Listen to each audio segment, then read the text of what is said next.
Welcome to Ata. Today we're talking to Robert Kuptana from Ulahaktuk, and Robert would like to share some of his stories with us. Welcome, Robert. Thank you very much. Okay, today I'll just tell you a little bit of story as to what we have done over the years. Not only that, too, from the stories that I have heard from our ancestors. And so I think I would like to start out with those things. And probably today what I would like to do is to give a brief history of our people. And it might seem long, but it's short. And also the second portion of it, I'd like to do a bit is about our land claim in Inuvialuit final agreement. And then because the book is so powerful itself, and see that what it can be able to do for our future people. Yes. Our ancestors, when I think of it, that, they must have lived here for a long time. And because, when we look at it in terms of news and all the information that we get from the specialists and scientists, then nobody really knows exactly how long we have been living here. And along with that, what I would like to do is to give a bit about our wildlife and how we have lived in the Arctic, like around the coast. Also, I lived a bit too in the Delta. So I know a little bit of both of them. So you're looking at Hangmalak, Inuvialuit, Kablunak. You got it. Yeah. The only thing I don't have is Kuchin. Okay. Yeah. That's the only one. Yeah. Yeah. The rest you got them. I got most of it. Our ancestors, the Inuvialuit and the Inuit, they really have developed something that is not being developed anywhere else in the world. And one of the things that I like to see that, or I always think of, that our ancestors, our people, the Inuvialuit, when they came here, they have developed a wonderful society that can be passed on by word of mouth without even writing it. And there's nothing written in Inuvialuit from our ancestors, except in our modern society today. And the way I think of it is that because I have been reading, because myself I have not been into school. And so I started to think about how can I be able to read and write, because both of my parents were disabled. They had big TB, and both of them were sent to Camsell Hospital. And then when they were in Camsell Hospital, they had big major operations. My mom, 6 ribs were taken off her from TB, and my father they took 7 ribs off him.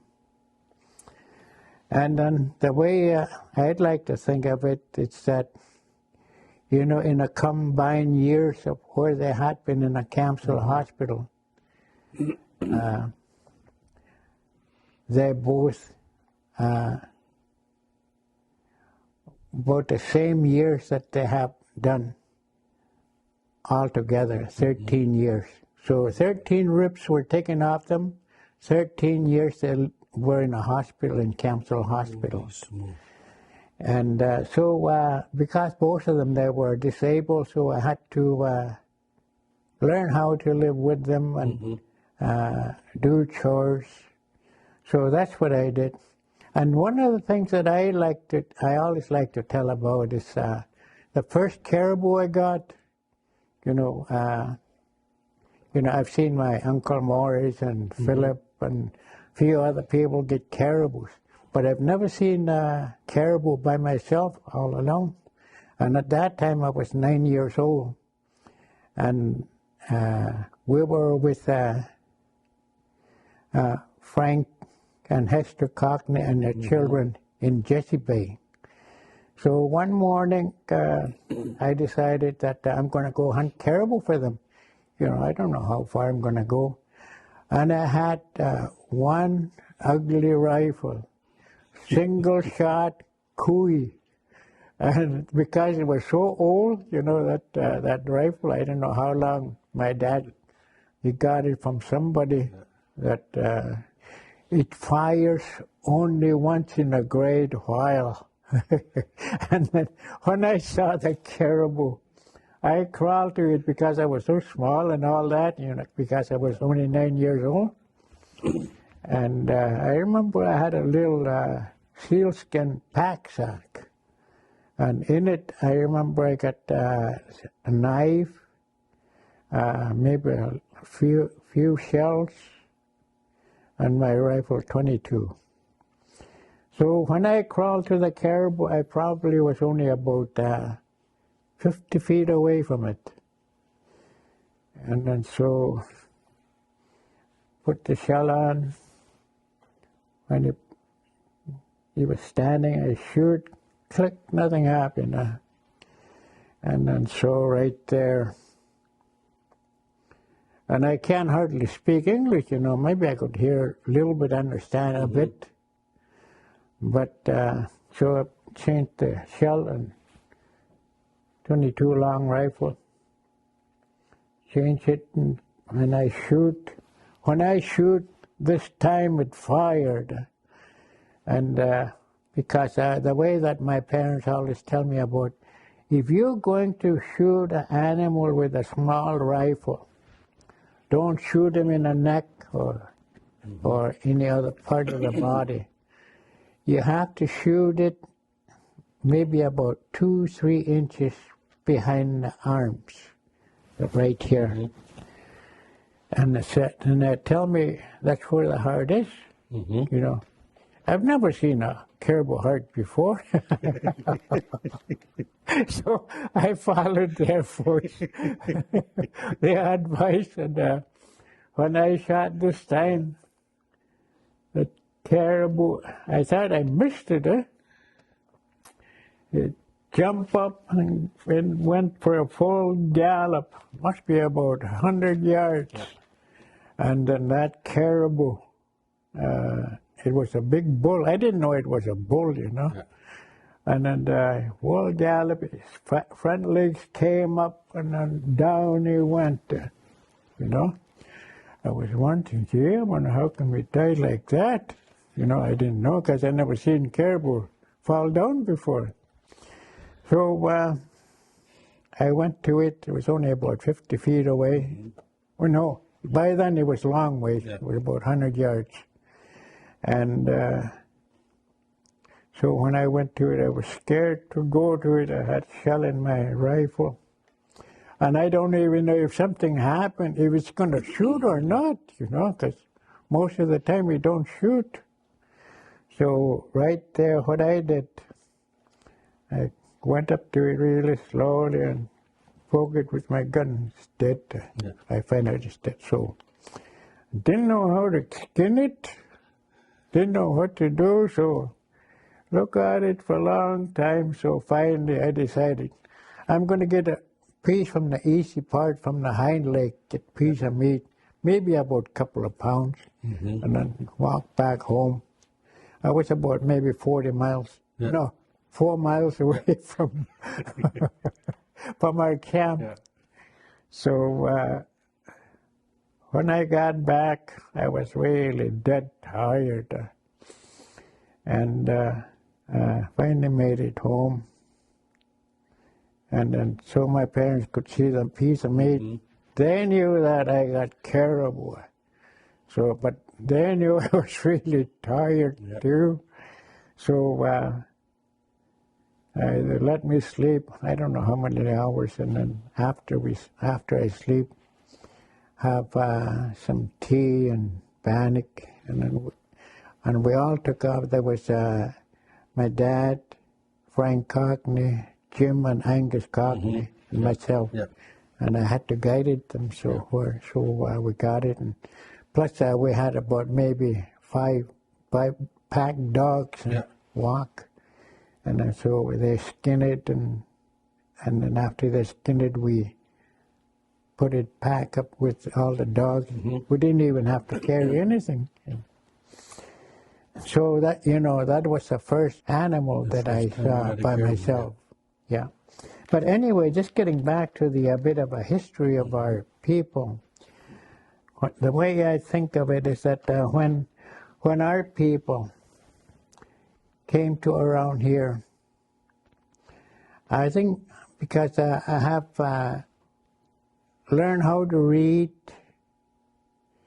and also learned how to study the Bible and Webster Dictionary for over 50 years now. So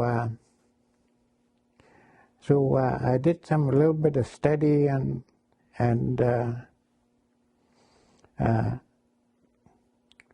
at one time in the Bible days, there was only one nation, and the whole world had only one nation.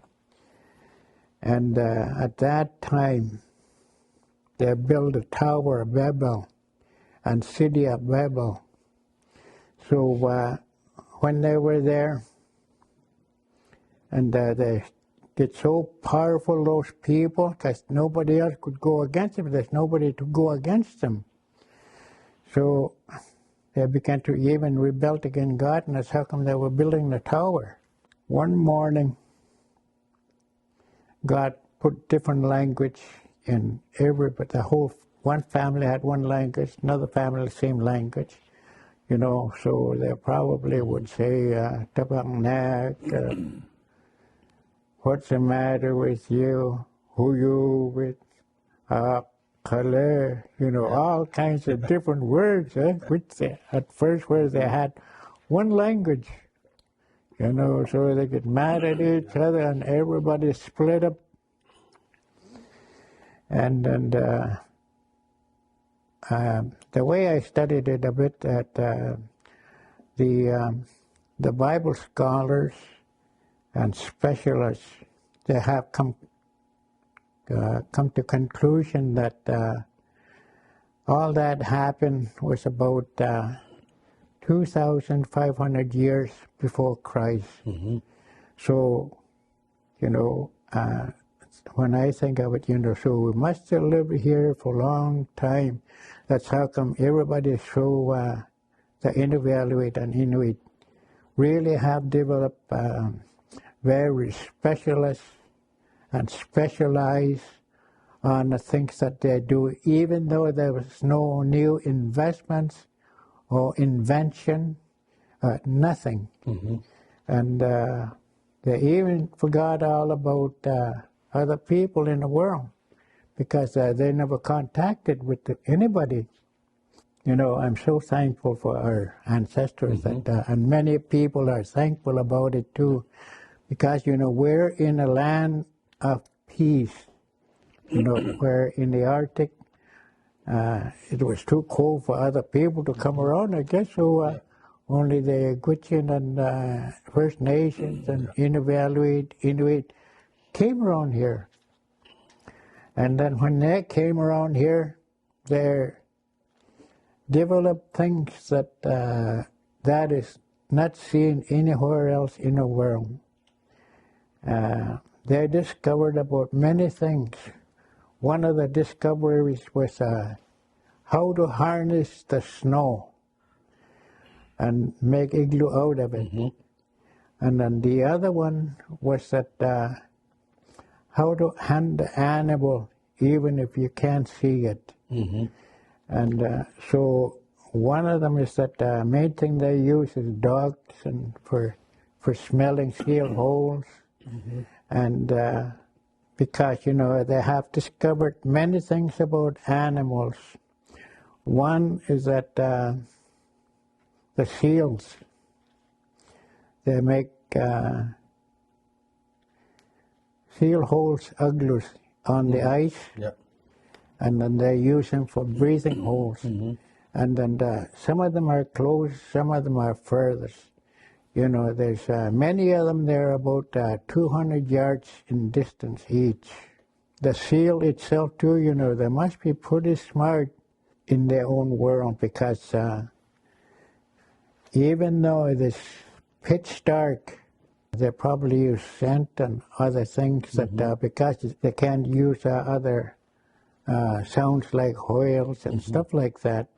Their navigation system must be pretty good, I guess, because they don't miss it. And they keep them open, all different holes, maybe up to 10 holes in different places. If they don't keep them open, if they don't work on them, they get freeze and get thicker. Inuit began to hunt them with harpoons, which we call unak. It's got a blade on it, just like a harpoon that you use for whale.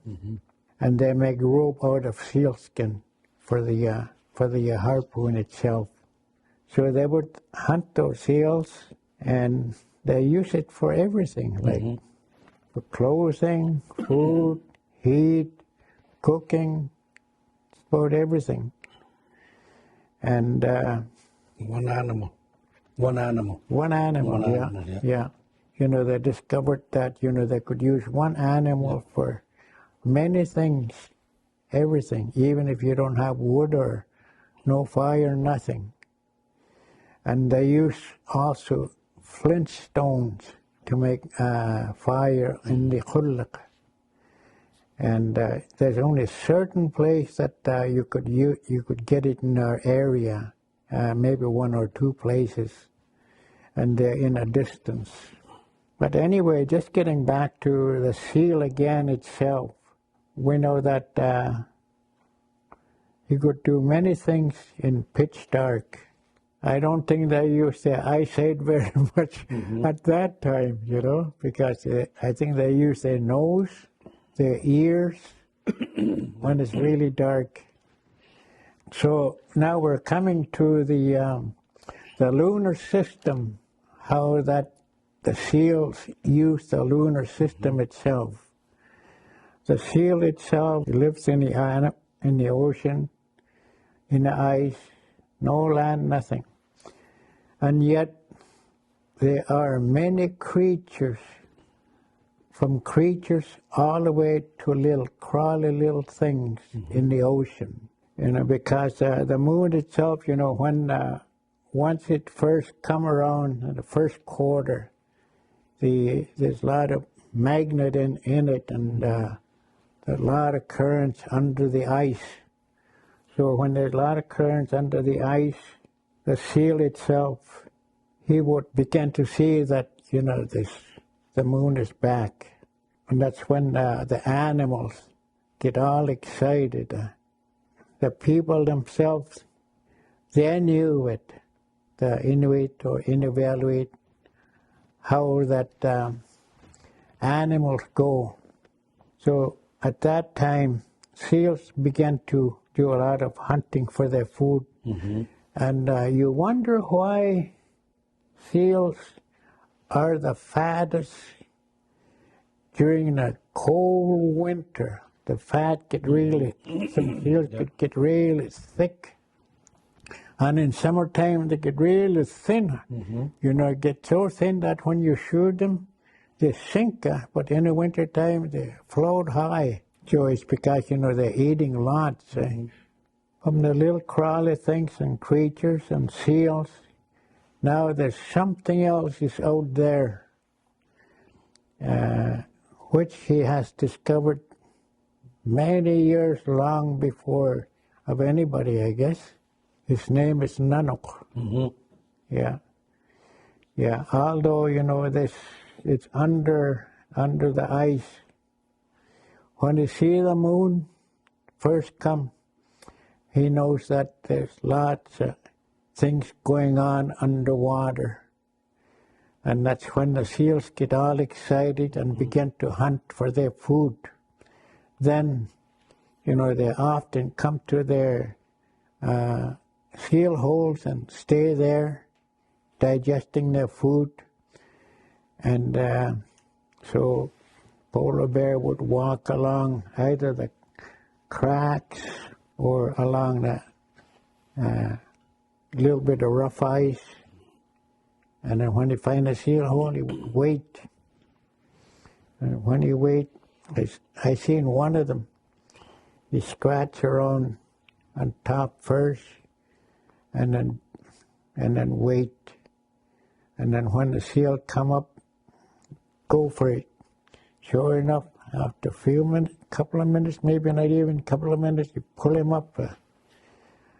Another thing too, that one of the amazing things that we have today, we have dogs. Anybody that come to the Arctic or even around the world love dogs. And I'll have to tell you a little bit about Victor, your dad. Mm-hmm. When I see him in Nitkalura coming from further north, boy, I see his gigantic dogs. And your dad was young and lively, and his dogs were, you know, just go. Because you look after them really good and train them too. So I seen those dogs, and I never see anybody else with that kind of nice dogs again, except for maybe for Frank Carpenter from Sachs Harbor. And so I just thought I'd just throw that in a bit, because it was one of the treasures of learning that I seen. And so with a dog itself, if we didn't have any dogs, I think we would have suffered a lot, you know, maybe a lot more, because we wouldn't be able to get the animals that we need to get. Because you can't see them. They're under the snow, under the ice, in the water. I'll tell you at one time when my dad teach me how to train a leader, that we were in a trap line and the storm was coming, and it became white out, pitch dark. So my dad said, Don't try to let him go anywhere, just let him go. Because we had some snow houses along the way. So I just let him go, and you know, if we go a certain number of time, maybe an hour or so, you know, we know that we missed the igloo. So I was going along, and my leader, Prince, and the dogs just stopped. And pitch dark, no flashlight, nothing. So he must be around here then. Yeah, he never stopped by the igloo itself, but he made sure that my toboggans was right next to the igloo and stopped. And then I think it must be right here, so I was just going to look around and hit the igloo. You know, they just go by smell, eh? Yeah. And so... Put you right to the igloo. Yeah, right, you know, only about 3 feet away from my toboggans. By the time you got off your toboggan, you're right to your igloo. Wow. Yeah, that's incredible. That's incredible. Yeah. Like our ancestors, and one of them was my father, tell us about one guy. He was in Prince Albert Sound, and he decided to go polar bear hunting. And if you're going to be out for maybe a couple of weeks, when he go, he had only snow knife, caribou snow knife, kulak, no oil, nothing, no food, completely nothing. So, and then by the time, he reached Wollaston Peninsula on the outside, maybe about 15 miles, 20 miles walking with one dog. So he built an igloo, go again next day with nothing when it get bright. And then right there, the dog start finding seals holes. So he wait for unak, with his unak, that killing seals. So right there, he let his dog go little ways, and then he wait in the seal hole. Sure enough, right there, seal came up and harpooned it, and then right there, it got lots of food and heat and everything. So no rush, because you don't have to wait for time, So those kind of things that our people have lived on long time ago. It was sort of the time of, it was our own calendar we had, like. That's right. Yeah, we had our own calendar. We never, we followed the seasons. Yeah, that's right. The seasons were the calendar. Yeah, it was a calendar, yeah. Yeah. We never really had such thing as a November, December, January. We just followed our seasons. Yeah, that's right. Yeah. When our people,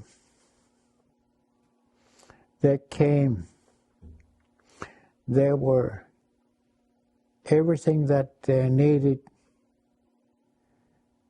They discovered everything that they needed in order to live and survive. So, there were almost everything, I think. There were environmentalists, scientists, They never heard of doctors before. There probably were doctors too. Yeah.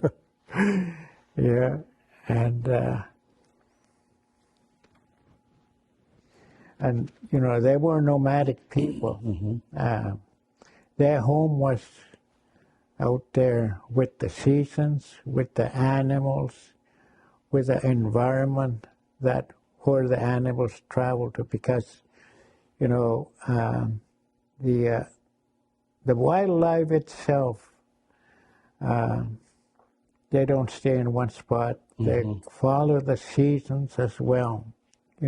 At the time when seals are all excited that they get the seals that they need, and in some years that there's not many polar bears out in the sea.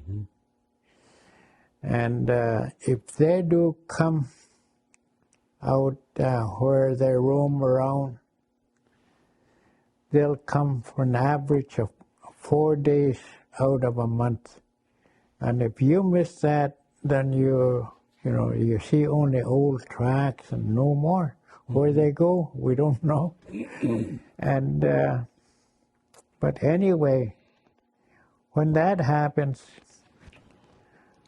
some of our ancestors, what they do, they began to look for Nanook den, the polar bear den. And then sometimes they find him, and then when they find him, and they're really dangerous, they're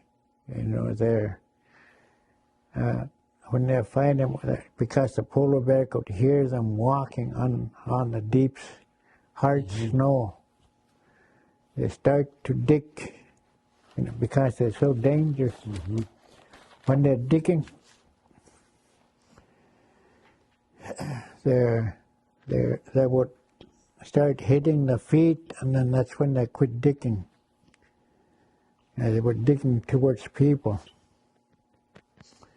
So, and then right there they got enough time to make a hole just big enough for one person in a den. So a brave person would take all his clothes off, everything, naked. And the only thing he's got beside him is a snow knife, and that person would go into the den and kill the polar bear with a snow knife. If you become next to with a polar bear, they don't bother you. They don't even look at you.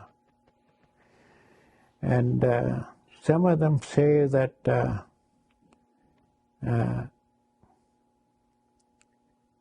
Nanook is so shameful that they wouldn't look at a naked person. You know, they rather die than to face shame. And that's what they say. So that's how, you know, they get the polar bears long go in a den. one way of getting them, eh? Yeah. By the, Yeah, yeah. And another one too that, you know, yeah, that the polar bears that there see as well too that there was another guy that went polar bear hunting too around coal mine, walking. By then, you know, he got rifle. He was one of the first people to get a rifle. And he had his snow knife and rifle, and I don't know how many shots of rounds of shells he had, probably just few. And so he looked around and never see nothing, so he decided to take a little rest. And then he was sleeping, and next thing he could hear breathing right next to him. When he heard that breathing, he knew that it was a polar bear.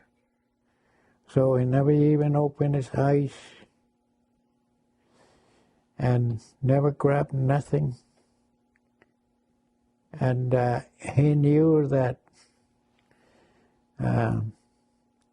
polar bears are slow if you go to their right side. And then so right there, that man, he just moved at once and then jumped by under the polar bear to his right side down to the main ice from the iceberg. So right there they were. Right there he was running away from that polar bear, but he was not going anywhere. He was just going around and around and around by the old ice, because he knew his weapons were there, his snow knife and rifle. So finally, you know, finally after a long time, the polar bear slowed down, you know. So, you know, maybe he had seal or something. And then soon as it got slow, he went on top the old ice, grabbed his rifle and shot the polar bear right there. And then because in those days, you know, they didn't have watches or clocks. He said he remember the sun been moving quite a distance. well, that's another way of hunting the polar bear then. Yeah, Yeah, you know. yeah, up on the. Yeah, you know, so you know, these are just a few of the stories that you know we get from our ancestors. Now, the main part of our modern society has come. When the new society came to us, they take us out from our homeland, where we were nomadic people, government, and then bring us to the commissioner's land, the government land, which is not very big, but it's very powerful because there's lots of laws that apply to that. And everything that we do on the hamlet lands, we got to follow it. And right there that when that happens, many of our people began to see that, I had right to do that. I used to have that freedom instead of staying in four walls. Mm-hmm. And many people began to lose their dog teams and not being able to do the kind of things that they used to do at one time. So, but we had some very intelligent Inuvialuit and Inuit. So some people began to say that, I have Aboriginal rights to do what I want to do in this land. But the government said, no, you get no Aboriginal rights, nothing. I remember a few of those people when they started the Inuit Circumpolar Conference, mm-hmm. which was headed by Eben Hobson in Point Barrow. Point Barrow, Alaska. Point Barrow, Alaska. Yeah, and, because Alaska was one of the first people that got land claim itself too. And they say that we have Aboriginal rights, but the government keeps saying it's no, you get nothing. What we have passed in Parliament, that is the boss. Mm-hmm. Canada. And you got to forget your own way of life and think like Canadians. Our people don't want to forget their way of life, like the culture, language, how they hunt, and everything. From there on, people began to think about land claims. And the main ones were, from our area, was Sam Rady, Nellie Cornier, Abok Pick. There probably was many people because mm-hmm. I didn't hear some of them because our communication system was not at the tip of your fingers like today. Mm-hmm. Like today, all the information that we get that it's right at the tip of our fingers. Like if something happened in Hong Kong, right, same minute you know what happened. Mm-hmm. Yeah. Yeah, but anyway, so we began to start getting information from our people, the Inuvialuit. When we get the information, say that, we hunted there, we used that land, these are the kind of animals that we hunted, this is the kind of fish we get, and this is the proof of what we have used all our lives. They're not going to quit it. And that is the reason why that I always like to say that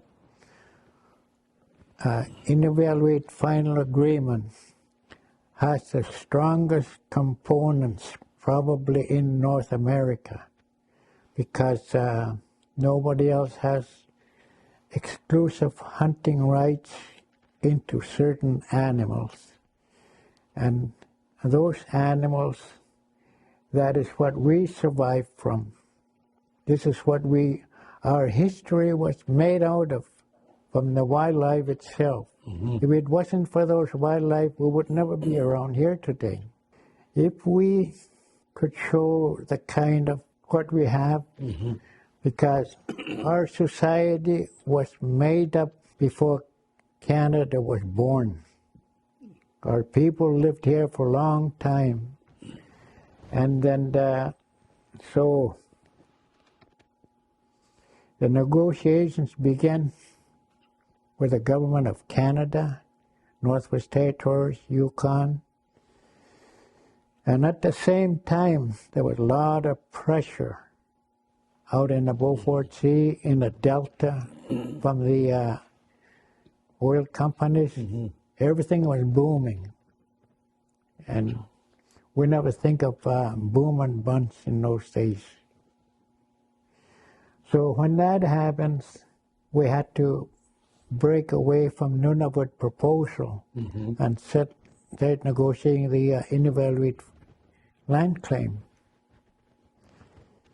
And you know that all of us, we can be happy what we got today.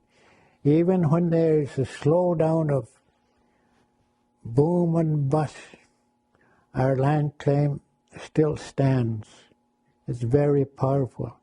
Yeah, that was quite the land claim. Yeah, it is. Sure, I mean, but you know that up to today, it is a very top. Very. One of the things that I was talking about, because we initially started when we came to the Arctic using wildlife, animals, everything that is alive, renewable, everything that you can say that you can be able to survive with. Then, if we started to lose that under the final agreement itself, that from the oil companies or mining or any development that's taking place, then if we need to get compensation for that type of animal, if we can get it, and then it's monetary, we get money for it, then it has no ceiling to it. So there's no ceiling to that. And all that is covered in that what they call the Inuvialuit final agreement. That's right. The Western Arctic land claim. Yeah, it's right in the land claim itself. And we are the ones that the Inuvialuit can benefit out of it, and because there are many things that we still could implement more to benefit our people. Like, we got $152 million. Right now, it's, it has grown so much, it's now over 400 million. Holy cow. And also itself, we have a number of hunting rights, which nobody else has. And we have 35,000 square miles of land ownership. That is ownership. And yet, the power itself on the final agreement, it covers the whole Western Arctic, the Inuvialuit region. Everywhere that Inuvialuit go. And that is covered under the final agreement. So there's no limit to it, because we use the regulatory bodies that if it's outside of the final agreement, if it's outside of the land ownership, and those things that ourselves we can be able to control it using the government ourselves, because we're part of the government in that sense, outside of the ownership of land. And at the same time, if there's any resources that they have found in our lands that, we can get money out of it in order to support our people. And we also have the power, using the government, if there's any complaints out there about cruise ships, oil companies, anything, then we can take control of it as well. In order for us to keep on going, being strong, we have the final agreement itself that we can implement more, the things that we don't really see yet. And because the society itself, the government system is changing, there's no reason why we can be able to change with that as well too. And if we are going to be able to benefit out of it, we are the ones that can do it, because the Inuvialuit themselves, if we want education, Inuvialuit themselves, they have the know-how to do it, and they would be the best people to develop it and implement it. And if we have to, let's do it along with the government. You know, it can be done. Like, for instance, if we can be able to use part of Alberta curriculum in education system, why not have a little bit of curriculum in the schools to teach our younger people as part of that education system in Canada or the Inuvialuit region. Well, very interesting. Yeah. Very interesting that that document that was June 5th, 1984 was a very important day for the Inuvialuit. That's right. The Western Arctic. Yeah, yeah. And that document was signed in Tuktoyaktuk. Yeah. Minister of Indian Affairs. Yeah, I always like to think of that, you know. Yeah. It is the day of dawn when things have changed. That's right. Yeah. Yeah. It was the day that the Inuvialuit final agreement was signed. Yeah. Many of you were there. Yeah. Yeah. Well, you know that there were many negotiators as well as the support people in the communities. And if it wasn't for them, you know, we probably would never try hard. But if it was the people that decided it that way, because we do field work, ask them questions, and get advice from them. And this is what we want, and this is what we should get, no less. Yeah. You know, and I heard a couple of people say, "This is what I want. I don't want to get no less." You know, and that's how smart the Inuvialuit were. When they signed that final agreement, and that final agreement not only was an agreement between the Inuvialuit and the government of Canada, and the government of the Northwest Territories, and the government of the Yukon, it was also amongst all the Inuvialuit that lived in all those communities. Yeah. And you guys had many negotiators. That's right. You know, every community had either one or two negotiators, the 6 Inuvialuit communities. And how much time did it take to go from the time that the Inuvialuit decided to do and start talking about a land claim with the government of Canada until the day that it was signed on the 5th of June 1984, Robert? Yeah. Well, it took a long time. You know, from the day that first person said we need to settle land claim, right from there on, right until 1984. That was quite a few years. And, you know, after we have negotiated the claim itself, and we began to use it as a working document, and that's a law. Like, if you see where at one time when the territorial government confiscated the hybrid polar bear that the sport hunter got, and he was a European, and he was guided by my brother Roger, and they have taken away the height. And matter of fact, they chartered a plane and went to Sachs Harbor and got that height, and that sport hunter stayed there, and the height came here to Inuvik. So I was one of the people that phoned up the renewable resources and said,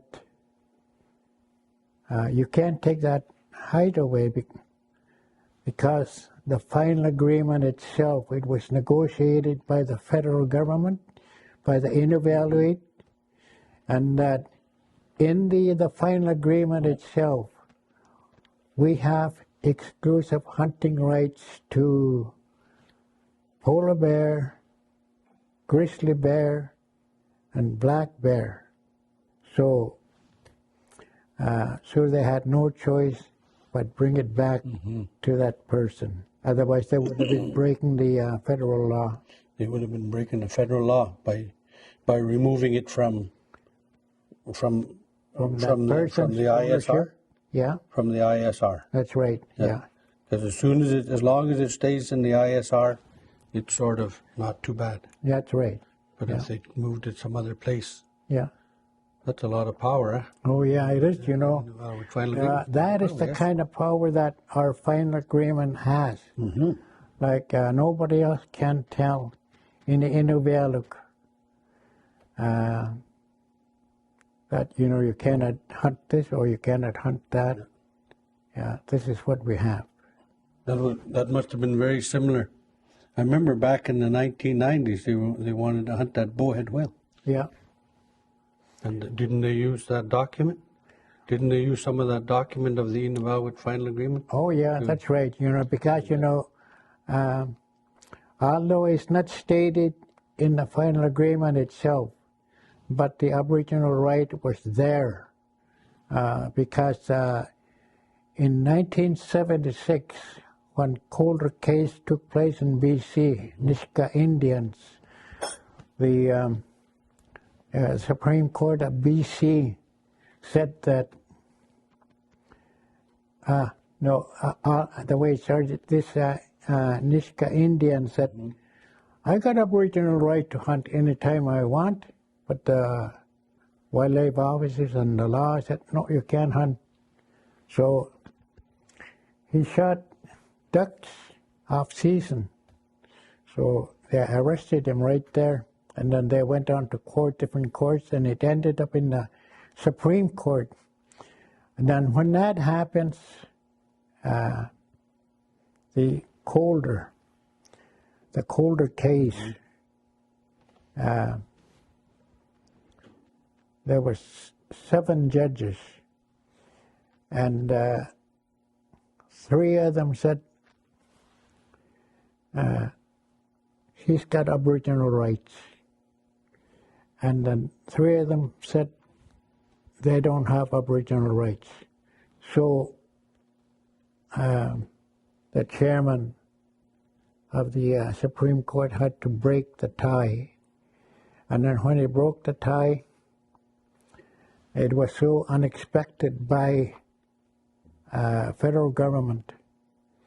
And then so right there, people began to scramble, like government, different offices, and different departments. And then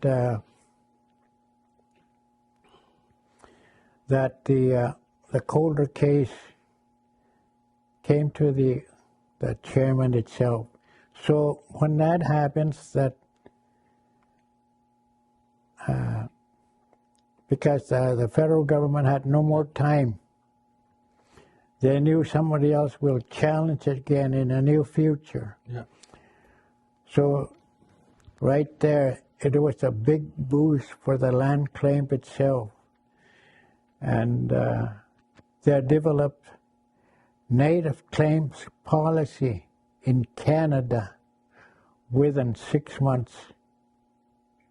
Within 6 months, you don't hear something big like that happen within 6 months. Within 6 months. Yeah. A lot of times in government, when they try to get some stuff worked on, it takes like years. Yeah, that's right. Like it'll take years for something to be enacted in Canada and the government.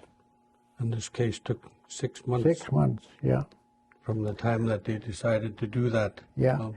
Yeah, and that's when we get very strong in negotiations. Yes. Yeah. That's Ata, and we'd like to say Huinaini to Robert Kuptana. Huinaini.